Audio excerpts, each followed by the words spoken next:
But yeah, we'll keep it pushing to the first women's fight of the evening.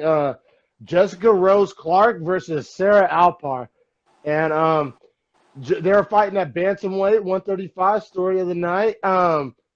Rose Clark was a minus 210, and Alpar was a plus 180. Shout out to Sarah Alpar, fights out of Fighting out of Edmond, I believe. Edmond, Yeah, Oklahoma. Yeah, yeah. yeah. There's a girl. Do you remember Greg Trikorsky from high Mm. school? Anyway, Oh point yeah, being, yeah, yeah, yeah, yeah. yeah, his sister Kayla is one of her grappling partners. Oh, that's dope. That's So dope. yeah. I see her posting about, or was posting about this fight before, Oh, dope. like while they were training and stuff. So Yeah. I like Sarah Alpar, but Former LFA champ, Alpar, former LFA champ. right. But stylistically, this was going to be tough. Yeah. Rose Clark has really great clinch defense, and essentially Alpar couldn't get an open octagon takedown at any point. I'll say it, man. Alpar got fucking destroyed. Mm-hmm. She did, man. And Rose Clark, she was from New Zealand, right? Is that the girl I'm thinking Yeah, it's Australia or New Zealand. It's one of? of the two. She had like the face tats and shit. She was like extra jacked. But then she sounded so nice in her interview post fight. It was weird. I Super expected her nice. to be way harder. That's how it goes usually. You know what I'm Yeah, saying? true. But yeah. So I mean, this fight I thought was all Clark. I mean, Clark dominated. Like I said, Alpar was known as a grappler. Clark was known as a kickboxer, but Clark was able to out grapple Alpar to the point where by the second and third round, Clark was offensively grappling.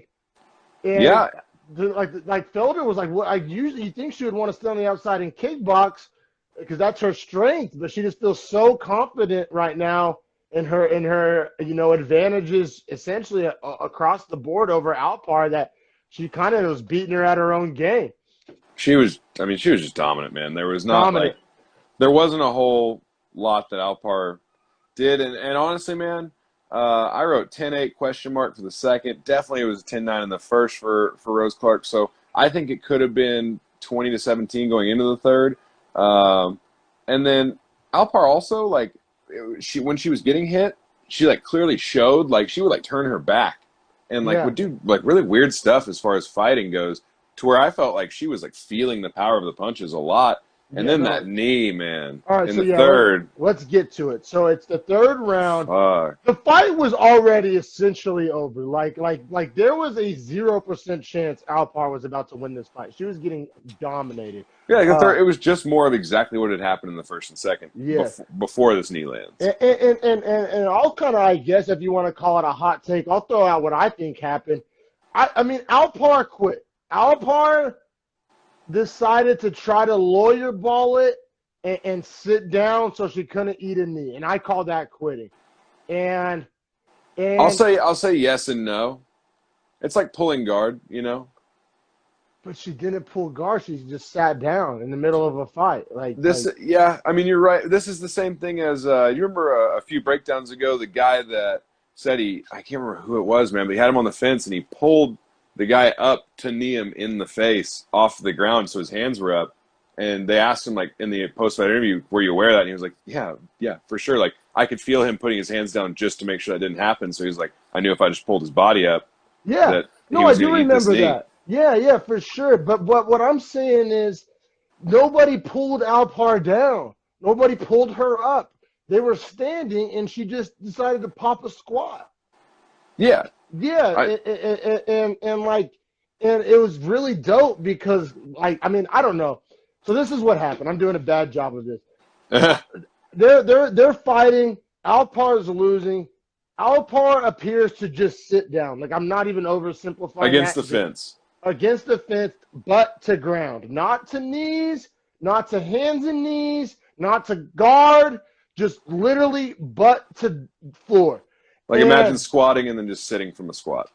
But right before, like, I'm talking like an inch before her butt hits the ground, Clark knees her right in the fucking nose. I'm talking on the bone. Like, as bad of a knee to the face as you could possibly essentially do. Like, dog, she was repainting the canvas. Leaking. Gnarly, bad, fuck this bitch up, really fucking bad. Like, that should have been it.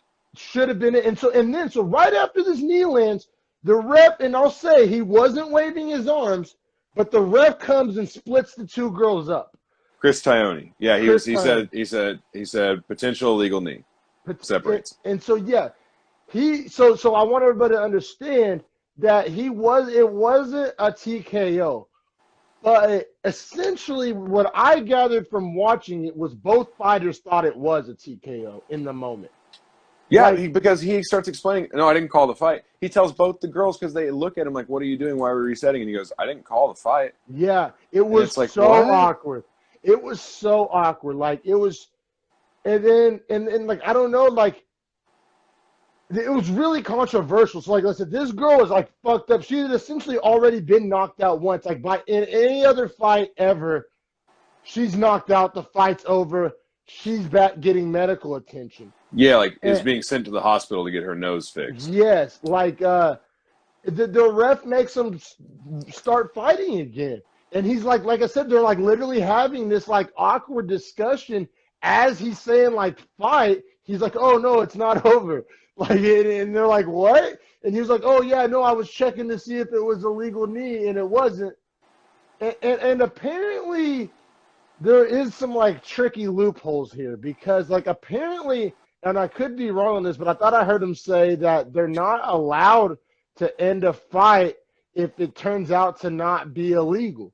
Like, I think that there's something about that. Like, I think they, like, quite literally have to resume if the blow – now, if the blow turned out to be illegal, then they could have ended the fight and called it like a no contest or a DQ or some shit like that. But since it turned out to be legal, and should it not be a TKO then? Because Alpar was done when she hit that knee. It was over. I legit think it's like some paperwork loophole. Like they were talking about it. Like I think that a fight can't end. But do you think that fight should restart? Like, no, I'm not saying I don't. I thought it was over. If it was me, it was over. But I'm just saying, like, on paper, the rule like by the rules. I think the ref was in kind of a tough situation, like a lose-lose. Like, I think he, like, quite literally wasn't allowed to end it because it ended up being a legal knee. Like that's what I'm saying. There's no ability to defend themselves. There's no definitive. And I'm not saying that Alpar would have made this argument, but there's fighters out there that would make the argument if the ref thought that, like, I didn't get a chance to defend or recover. You know what I'm saying? And that's kind of the angle Dominic Cruz was coming from, but he just came from, like, a douchey point of view. Yeah, he just came from the I'm from the Academy of Dicks. I'm right and you're wrong. Yeah, like hear me roar. But so needless to say, 2 minutes later than originally planned, Rose Clark wins by TKO. God, it was brutal. It was so bad. Like, it legit was not fun to watch. Like, I was literally eating, like, corned beef. Oh, my God, dude. And then they stood back up. I had to, like, stop. I was like, I did not need red meat as I watched this. This was dude. too much. When they stood back up with, like, a minute and a half to go, and Alpar got back up, and I was like, oh, don't do this. And then she had a knee, like, almost instantly. Yeah, then she ate more elbows and more knees. Yeah, more elbows, more knees. It was so bad. Like, and I don't mean bad in, like, a cool way. And maybe I think there's some part of our subconscious that, like, feels worse whenever we see women like that. Like, I try not to because it's MMA, but I think that factors in. Bro, like, think about Anthony Smith. I felt the same way watching Anthony Smith in this one, where it's like, that's the fight Glover Teixeira where he goes over to his corner and he says, my teeth are literally falling out of my face. And they're like, go ahead and get out there. And it's like, what are we talking about? Like, what the fuck, dog? No, it was fucked up. It was just like levels, right? No, there's levels. There's levels. Like, it's still a sport. Like, goddamn. No, exactly. Like, and I'm a big believer in the difference between hurt and injured. Like in UFC, you love seeing people get hurt, but you don't want to see people get like fucked up, you know. And it's fighting, you know, it's part of it. But it's just like in football. You love to see a big hit.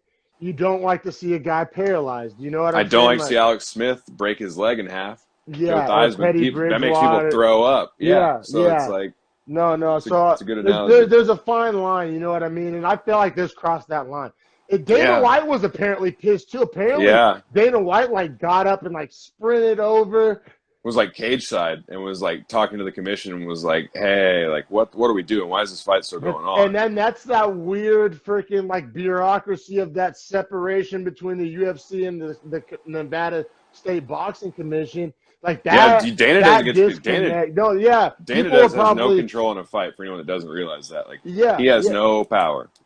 And people will probably, you know, I'm sure there's somebody that was the first time watching UFC last night, and they're like, "Oh, the UFC is barbaric," and they're like, "No, like Dana agrees with you, like that was out of line." So yeah, man, just brutal.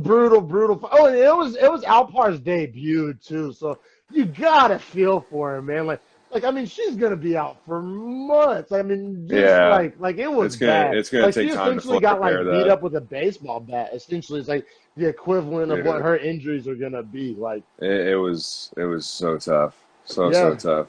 So another TKO. So I mean, literally, we're like 4 out of 5 finishes so far. The card was just